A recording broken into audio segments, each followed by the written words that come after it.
কসবা ল কলেজে ছাত্রী ধর্ষণের অভিযোগকে কেন্দ্র করে রাজ্য রাজনীতিতে উত্তেজনা তুঙ্গে। তারই প্রেক্ষিতে শনিবার পথে নামে বিজেপি। দলের রাজ্য সভাপতি সুকান্ত মজুমদারের নেতৃত্বে বিক্ষোভ মিছিল যখন গড়িয়াহাটে পৌঁছয় তখনই বাধা দেয় পুলিশ। সেই বাধা থেকেই শুরু হয় ধাক্কাধাক্কি ও হট্টগোল।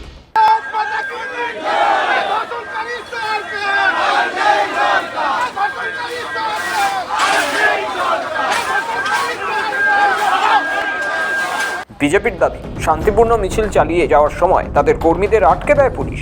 ধস্তাধস্তির মাঝেই বেশ কয়েকজন কর্মীকে আটক করে প্রিজন ভ্যানে তোলা হয়। রাজ্য সভাপতি সুকান্ত মজুমদারকেও পুলিশ আটক করে।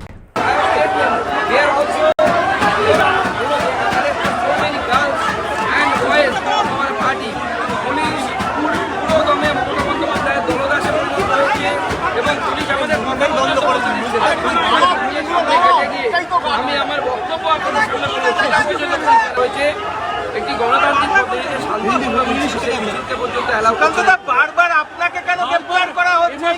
তাকে এভাবে রোজ গ্রেফতার করা হচ্ছে, গণতন্ত্রকে ধ্বংস করা হচ্ছে। দেখুন, আমার ব্যক্তিগত আমি পার্টির প্রেসিডেন্ট, আমি অ্যারেস্ট হতে পারি, কিন্তু সব থেকে বড় কথা একজন বাচ্চা মেয়েকে, একটি কলেজ ছাত্রীকে এডুকেশনাল ইনস্টিটিউটের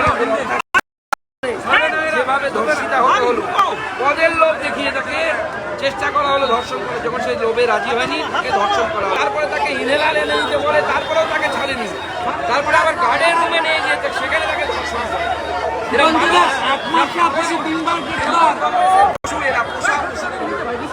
এই ঘটনায় উত্তপ্ত হয়ে ওঠে গড়িয়াহাট চত্বর। তবে একদিকে বিজেপি রাজ্য সভাপতি যখন প্রতিবাদ করছেন, ঠিক তখনই সাংবাদিক বৈঠক থেকে আরেক তথ্য তুলে ধরে তৃণমূল। কসবা কলেজের গণধর্ষণের ঘটনা নিয়ে তোলপাড় রাজ্য। মূল অভিযুক্ত হিসেবে তৃণমূল যুবনেতা মনোজিৎ মিশ্র নাম উঠে আসায় আরও বিতর্ক বেড়েছে। সেই নেতার সঙ্গে আবার তৃণমূলের শীর্ষ একাধিক নেতার ছবি প্রকাশ্যে এসেছে। বিরোধী শিবির যখন বিষয়টি নিয়ে কাটাছেঁড়া শুরু করেছে, সেই সময় বিজেপির এক যুব নেতার কীর্তি দেখালো তৃণমূল। শনিবার সাংবাদিক বৈঠক করে একটি ভিডিও ফুটেজ দেখায় তৃণমূল কংগ্রেস। কুণাল ঘোষ দাবি করেন, মেদিনীপুর শহরের 14 নম্বর ওয়ার্ডের বাসিন্দা সোমনাথ সাউ, যিনি বিজেপির যুব নেতা, তিনি এক জায়গায় ডাকাতি করতে পড়েন। তার সঙ্গে নাকি বিজেপির এক যুব নেতা মেদিনীপুর শহরের 14 নম্বর ওয়ার্ডে তার বাড়ি, সোমনাথ সাহু, এবং কমিটিতে সম্পাদক পদে রয়েছে। আর তার স্ত্রী বিজেপির প্রার্থী হয়ে গত পৌরসভা নির্বাচনে মেদিনীপুরে 1 নম্বর ওয়ার্ডে প্রতিদ্বন্দ্বিতা। এই ছেলেটি ওড়িশা সীমান্তে ঢুকে ডাকাতি করতে গিয়ে ধরা পড়ে। ডাকাতি সিসিটিভিতে সব ধরা আছে। পালাতে গেছিল, মামাল ধরা পড়েছে। তো এখন দেখা যাচ্ছে তার সঙ্গে সুকান্ত মজুমদারের খুব সুন্দর ছবি আছে। তো সুকান্তবাবু কি ডাকাতি করতে পাঠিয়েছিলেন?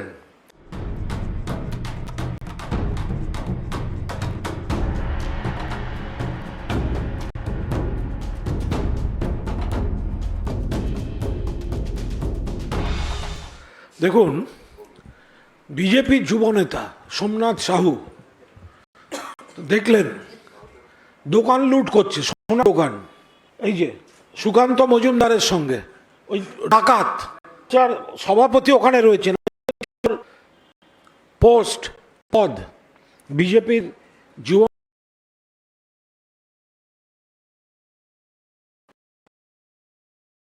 তৃণমূলের স্পষ্ট সঙ্গে সুকান্তদের যোগসূত্র রয়েছে। ডাকাতির কোনো শিকার কি তারা পেয়েছেন? অন্তত ছবি দেখে তো এইসব প্রশ্ন উঠতেই পারে। যদি এমনটা না হয়, তাহলে কসবা কাণ্ডের ক্ষেত্রে তৃণমূলের নাম জড়িয়ে দেওয়া হচ্ছে তা সঠিক নয়। যদি আপনারা তৃণমূলের ছবি দেখে বড় কথা বলতে যান, যারা রাজনীতি করেন, নানা রকম মানুষ নানা রকম সংগঠনে কখন অতীতে ছিল, কখন কে ছবি, আপনারা ছবির রাজনীতি করছেন, তাহলে ডাকাতের সঙ্গে ছবি সুকান্ত মজুমদার, ডাকাতের সঙ্গে ছবি বিধায়ক হিরণ, তাহলে কি ডাকাতি করতে সুকান্তবাবু পাঠিয়েছিলেন? একবার বলছি না যে সুকান্তবাবু পাঠিয়েছেন বা অমুক বাবু পাঠিয়েছেন, কিন্তু আপনারা করবেন, কুৎসা করবেন, থুতু ওপরের দিকে উঠলে নিজের মুখে পড়বে, এটা খেয়াল রাখতে হবে। 17 জন মিলে রাস্তায় নাটক করলে হবে? ফালতু ওনাকে এইভাবে পুলিশকে বলবো আটক ফাটক না করে ওকে একটা গাড়িতে তুলে ধাপার মাঠে ছেড়ে আসতে, হেঁটে বাড়ি ফিরবে। কসবাকাণ্ডে বিজেপির ফ্যাক্ট ফাইন্ডিং টিম গঠন নিয়েও সরব তৃণমূল।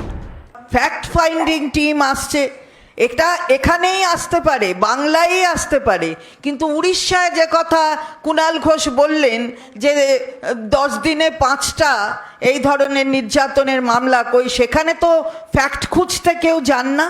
শুক্রবার সাংবাদিক বৈঠকে কসবার ঘটনা নিয়ে তৃণমূল আগেই বলেছিল 12 ঘন্টার মধ্যে অ্যাকশন নিচ্ছে পুলিশ। এও দাবি করা হয়েছে পুরনো ছবি ছড়িয়ে দিলে বদনাম করার চেষ্টা করছে বিরোধী দলগুলি। সৌভিক চ্যানেলের রিপোর্ট, সময়, কলকাতা।